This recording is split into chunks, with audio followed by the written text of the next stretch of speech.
அனைவருக்கும் வணக்கம்.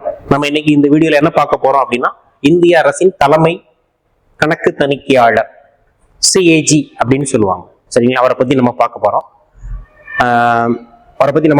இதே மாதிரி ஒவ்வொரு தலைப்புகளுமே நம்ம சிற்பி அகாடமியின் சார்பாக அனைத்து வீடியோக்களும் போட்டிருக்கோம். இந்த மாதிரி மேலும் விவரங்கள் மற்றும் அரசியலமைப்பு பற்றி முழுவதுமான வகுப்பிற்கு நம்ம சேனலை சப்ஸ்கிரைப் பண்ணிக்கோங்க. தொடர்ந்து ஆதரவு கொடுங்க. சரி, நம்ம இன்னைக்கு இந்த பார்க்குற டாபிக் என்னன்னு பாத்தீங்கன்னா, இந்திய அரசின் தலைமை வழக்கறிஞர். சரி, ஆங்கிலத்துல ஷார்ட் அவர் என்ன சொல்லுவாங்க அப்படின்னா சிஏஜி. சரிங்க, comptroller auditor general of India.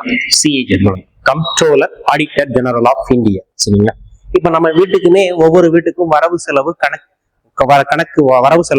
பார்ப்போம். இப்படி ஒவ்வொரு வீட்டத்துக்குமே நம்ம வரவு செலவு பார்த்து தான் குடும்பத்தை ஓட்டினா தான் சரியா இருக்கும்.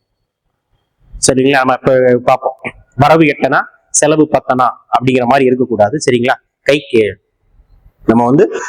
நம்ம கை அடக்கமாக தான் செலவு பண்ணணும். எல்லாத்துலயுமே ஒரு வரவு செலவு கணக்கு கரெக்டா இருக்கும். எந்த ஒரு விஷயத்தையும் பிளான் பண்ணி தான் பண்ணணும் அப்படின்னு வடிவில் அழகா சொல்லுவார். அதே மாதிரி நம்ம நாட்டினுடைய வரவு செலவு, ஒரு வீட்டுக்கு கணக்கு பிள்ளை இருக்கிறாரோ அதே மாதிரி ஒரு ஊருக்கு ஒரு கணக்கு பிள்ளை இருக்கும்.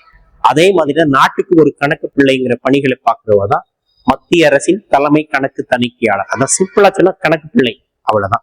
ரொம்ப எளிமையா சொல்லணும்னா கணக்கு பிள்ளை. அந்த பணிகளை பார்க்கக்கூடியவர் மத்திய அரசுல ஒரே ஒருத்தர் இருக்கிறார். அவர் பேர் தான் மத்திய அரசின் தலைமை தணிக்கையாளர், comptroller auditor general of India. இவர் எந்த பகுதி, இந்திய அரசு எந்த பகுதிக்குள்ள வருவார்னா பகுதி 5 மத்திய அரசின் தான் வருவார். இவருடைய உறுப்புகள் எந்த விதிக்கு எந்த விதி அப்படின்னா 148 to 151 ஒரு 4 விதிகள் பத்தி சொல்லும். 48, 49, 50, 4 விதிகள் மட்டும் தான் இவரை பத்தி பேசும். அடுத்து பின்னாடி 2 விதிகள் இவரை பத்தி பேசுறீங்க. இவர் என்ன அப்படின்னா, இந்தியாவில் இருக்க மொத்த ஜிடிபி, அந்த மொத்த பணத்தின் பாதுகாவலனே யாருதான், இந்திய பொது பணத்தின் பாதுகாவலன் யாருன்னா சிஏஜி. இது மிக முக்கியமான பதவி அப்படின்னு சொன்னவர் யார் அப்படின்னா அண்ணல் அம்பேத்கர் அவர் சொல்லியிருப்பார். நாட்டின் மிக முக்கியமான பதவி அப்படின்னு சொல்லி கண்டிப்பா அப்படிதாங்க. ரூபா இருந்தா தான் மதிப்பு உண்டு. ரூபா வச்சிருக்கிறவங்களுக்கு எப்பவுமே மதிப்பு தான். இவரை நியமனம் செய்பவர் யாருன்னா நம்ம யாரு அப்படின்னா குடியரசுத் தலைவர் தான். சரிங்களா, இவரை நியமனம் செய்பவர் யார் அப்படின்னா குடியரசுத் தலைவர் தான். குடியரசுத் தலைவர் நியமனம் செய்யப்படுகிறார். சரி, எந்த விதி 148 தலைமை கணக்கு மற்றும் தணிக்கையாளர் குடியரசுத் தலைவர் நியமனம் செய்வார். அவருடைய நியமனம் பற்றி சொல்லக்கூடிய பிரிவு 148. சரிங்க, அப்ப அவருடைய குவாலிஃபிகேஷன் என்ன, தகுதிகள் என்ன, அவருடைய பணிகள் என்ன அப்படின்னு ஒரு பதவிக்காலம் 6 ஆண்டுகள் அல்லது 65 வயது. சரிங்களா, பதவி விலகல் கடிதம் யார்கிட்ட கொடுப்பாங்க, யார் அப்பாயின்மெண்ட் பண்றாங்களோ மேக்சிமம் அமௌண்ட் தான் கொடுப்பாங்க, குடியரசுத் தலைவர் தான் கொடுப்பாங்க. சரிங்க, ஓய்வுக்கு பிறகு என்ன செய்ய பண்றது, ஆதாயம் தரும் பதவிகளை மத்திய மாநில அரசின் பணிகளை வைக்க முடியும். இவர் எப்படி சார் பதவி நீக்காங்கன்னா உச்ச நீதிமன்ற பதவி நீக்கம் போன்று. அது எப்படி, அப்ப உச்ச நீதிமன்ற நீதிபதி எப்படி சார் பதவி நீக்கம் பண்ணுவாங்கன்னா இம்ப்ளிமெண்ட் பண்ணி சொல்லுவாங்க. சரிங்களா, இம்ப்ளிமெண்ட் அப்படின்னு சொல்லுவாங்க. அந்த நடைமுறையின் மூலமாக, சரிங்களா, பதவி நீக்கத்தின் மூலமாக நாடாளுமன்றத்தின் மக்களவை மற்றும் மாநிலங்களில் தீர்மானம் நிறைவேற்றி அவருடைய பதவியை நீக்கம் செய்வாங்க. இப்ப சம்பளம் யாருக்கு நிகரான சம்பளம் அப்படின்னா உச்ச நீதிமன்ற நீதிபதிக்கு இணையான சம்பளம் தான். எவ்வளவு இருக்குன்னு பாத்தீங்கன்னா 2.5 2.5 லட்சம் ரூபாய் இப்ப இருக்கிற நிலத்தின்படி படிகள் தான் இருக்கு. எதிர படிகள் இருக்கும். சம்பளம் 2,50,000. அப்புறம் இவருடைய பணிகள் மற்றும் இவருடைய கடமைகள், அதிகாரங்கள், பணிகள், கடமைகள், இவருடைய பணி கடமைகளை பற்றி சொல்லக்கூடிய பிரிவு 140. என்னென்ன வேலை பார்ப்பாரு 141.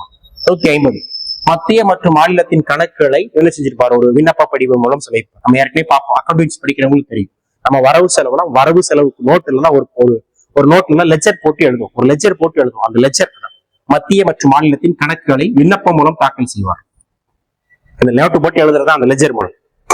அதே மாதிரி மத்திய அரசின் அறிக்கையினை குடியரசுத் தலைவரிடமும் மாநில அரசினுடைய தணிக்கைக்குரிய மாநில ஆளுநரும் ரிப்போர்ட் கொடுப்பார். கணக்கெல்லாம் வரவு செலவு பார்த்துட்டு அந்த ரிப்போர்ட்டை யார்ட்ட கொடுப்பாரு அப்படின்னு பாத்தீங்கன்னா மத்திய அரசுக்குள்ளத குடியரசுத் தலைவரிடம், மாநில அரசினுடையத மாநில ஆளுநரிடம் சமர்ப்பிப்பார். அப்ப 4 விதிகள் தான் அவருடைய என்னதெல்லாம் பார்த்திருக்கிறோம். சரிங்களா, இவர் தான் என்ன செய்வார்னா இந்திய கணக்கு மற்றும் தணிக்கைத்துறையின் தலைவராக இருக்கும். சரி, இது இப்பதான் இருக்கா, சுதந்திரத்துக்கு முன்னாடியே ஆங்கிலேயர் ஆட்சி காலத்துல கிட்ட பாத்தீங்கன்னா 1753 இருந்தே இந்த பதவிகள் ஆங்கில ஆட்சி காலத்துல இருந்து துவக்கப்பட்டது. சரிங்க, இப்போ ஆபீஸ் எப்ப தொடங்குறோம்னா 1858, அதாவது பெரும்புரட்சிக்கு பிறகு இந்த கணக்காளர் அலுவலகம் இந்த ஆபீஸ் தோற்றப்பட்டது. முதல் தணிக்கை யாருன்னா எட்வர்டு டூருமோண்ட். சரிங்களா, 1860 நியமிக்கப்பட்டது. முதலாக சுதந்திரத்துக்கு முன்பு. சரிங்களா, இப்போ 1566 இதனுடைய அந்த இந்திய இந்நிலை கணக்கு தணிக்கையாளர் என மாற்றம் செய்யப்படுகிறது. முதல்ல வந்து பாத்தீங்கன்னா பொது கணக்கையாளர் இருந்தாரு, அப்புறம் மாற்றப்படுகிறது. இதனுடைய வரலாறு மட்டும்தான் நம்ம எல்லாம் மீண்டும் இந்த பதவியானது இந்திய கணக்கு மற்றும் தணிக்கையாளர் என்று மாற்றப்பட்டது 1884. அதற்கு பிறகு நம்ம இந்திய அரசாங்க சட்டம் 1935 படி 37 நடைமுறைப்படுத்துறாங்க.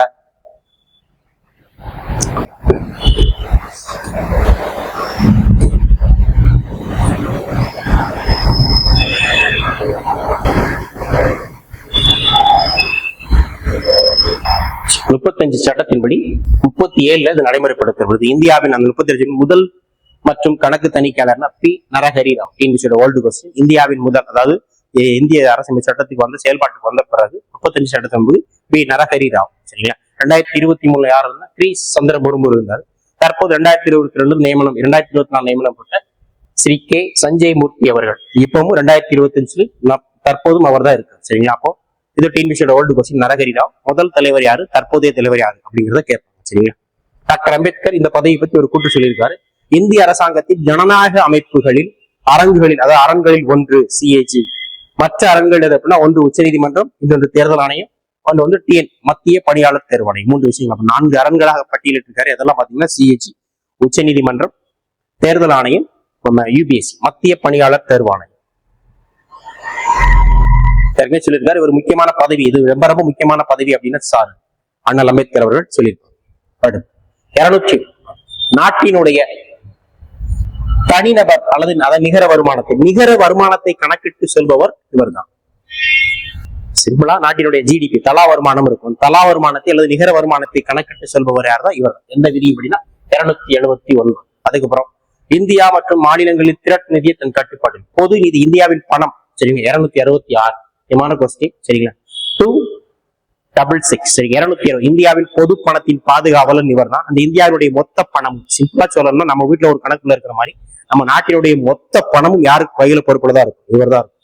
அந்த நம்ம நாட்டினுடைய அனைத்து அக்கௌண்ட்டுகளும் எல்லா ரூபாயும் சேர்த்து ஒரு, அதாவது பொது திரட்டு நிதி சொல்லுவாங்க. அது கன்சாலிடேட்டட் ஃபண்ட், தொகுப்பு நிதி அல்லது திரட்டு நிதி. 3 பேரும் தொகுப்பு நிதி அல்லது திரட்டு நிதி அல்லது கன்சாலிடேட் ஃபண்ட் அப்படின்னு சொல்லுவாங்க. 266. சிம்பிளா சொல்லணும்னா இந்தியாவுடைய பணங்கள் அனைத்தும் தன் கட்டுப்பாட்டில் வச்சுப்பார்.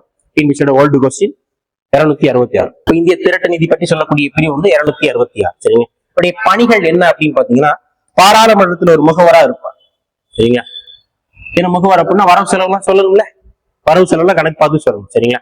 இந்திய திரட்டு நிதியை தன் கட்டுப்பாட்டில் வைத்திருப்பார். 266. பாராளுமன்றத்தின் சார்பாக செலவு கணக்கிலும் தாக்கல் செய்வார். ஏற்கனவே பார்த்தோம் ஆர்டிகல் 151 மத்திய அரசின் கணக்குகளை குடியரசுத் தலைவரிடமும் மாநில அரசினுடைய வரவு செலவுகளை மாநில ஆளுநரிடம் சமர்ப்பிப்பார். சரிங்களா? யாருக்கு மட்டுமே பொறுப்புனா பாராளுமன்றத்துக்கு மட்டுமே பொறுப்பாகும். 1770 கணக்குத்துறையில் இருந்து கணக்குத்துறையானது தணிக்கை துறையிலிருந்து பிரிக்கப்பட்டது. சரிங்களா? பொது கணக்கு குழுன்னு சொல்லுவாங்க, சிஏஜி பப்ளிக் ஆக்ஷன் சொல்லுவாங்க. பொது கணக்கின் தலைவராக யார் இருப்பாங்க? எப்போதுமே எதிர்கட்சி தலைவர் தான் இருக்கும். இப்போ நம்ம மக்களவையின் எதிர்கட்சி தலைவர் யார் அப்படின்னா திரு ராகுல் காந்தி அவர்கள் இருக்கிறாங்க. சரிங்களா? காங்கிரஸ் கட்சியை சார்ந்த ராகுல் காந்தி அவர்கள் இருக்கிறாங்க. சரி, பொது கணக்கு தலைவராக எதிர்கட்சி தலைவர் செயல்படுவார். இந்த பொது கணக்கு குழுல மக்களவையிலிருந்து உறுப்பினர்கள் 15 பேரும், மாநிலங்களவையிலிருந்து 7 பேரும், ஆக மொத்தம் 22 பேர் இருப்பாங்க. பொது கணக்கு ஓல்டு கொஸ்டின். பொது கணக்கு குழுவின் மொத்த உறுப்பினர்கள் எத்தனை பேர்னா 22. மக்களவையிலிருந்து 15 பேரும், மாநிலங்களவையிலிருந்து 7 பேரும் இருக்கும். சிஏஜி தனது அறிக்கை யார்கிட்ட கொடுப்பாங்கன்னா பிஎஸ்சி கொடுப்பாங்க. சரிங்களா? நம்ம பொது கணக்கு கொடுப்பாங்க.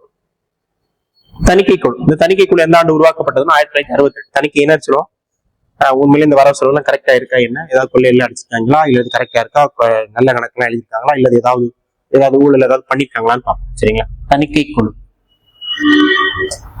தணிக்கை அதிகாரின்னு சொல்லுவோம். லோக்கல் ஃபண்ட், நம்ம பஞ்சாயத்துல லோக்கல் ஃபண்ட் ஆடிட்டர் அப்படின்னு எந்த ஆண்டு தொடங்கப்பட்டதுன்னா 1968. சரிங்களா? இது நிர்வாக சீர்திருத்த ஆணையத்தின் பரிந்துரையின்படிதான் தணிக்கை குழு உருவாக்கப்பட்டது. தணிக்கை குழு எந்த பரிந்துரை உருவாக்கம் பார்ப்பாங்க? நிர்வாக 2 நிர்வாக சீர்திருத்த ஆணையங்கள் 11. ஒரு தலைவர் மற்றும் 2 உறுப்பினர்களை கொண்டது எனது தணிக்கை குழு. யாரால் நியமனம் செய்யப்படும்? சிஏஜியால் நியமனம். அப்போ ஒருத்தர் இந்த பதவியே வேண்டாம்னு ஒருத்தர் வந்து விமர்சனம் பண்ணியிருப்பார். ஆஃபில் ஃபை ஒருத்தர் இருப்பார். இவர் என்ன சொல்லியிருப்பார் அப்படின்னா இந்த சிஏஜி பதவியே வேண்டாம்ப்பா, இது தேவையில்லாத வேலை அப்படின்னு கொடுத்து ஒரு 2 ரிப்போர்ட்டை கொடுத்து இதுல சொல்லியிருப்பார். சரிங்களா? ஃபால் ஆஃபில் ஃபை. இந்தியாவின் பொது நிர்வாகம் 1953 பொறுத்தோம். அப்புறம் இந்தியாவின் நிர்வாக கட்டமைப்பு 6 1956. 2 இதுலயுமே சிஏஜி அலுவலகத்தை பரிந்துரை முக்கியமான ஒரு டீம் ஓல்டு கொஸ்டின். சிஏஜி பதவி அலுவலகத்தை ரத்து செய்ய வேண்டும் என்று பரிந்துரைத்த கமிட்டி யாருன்னு கேட்பாங்க. ஆஃபீல்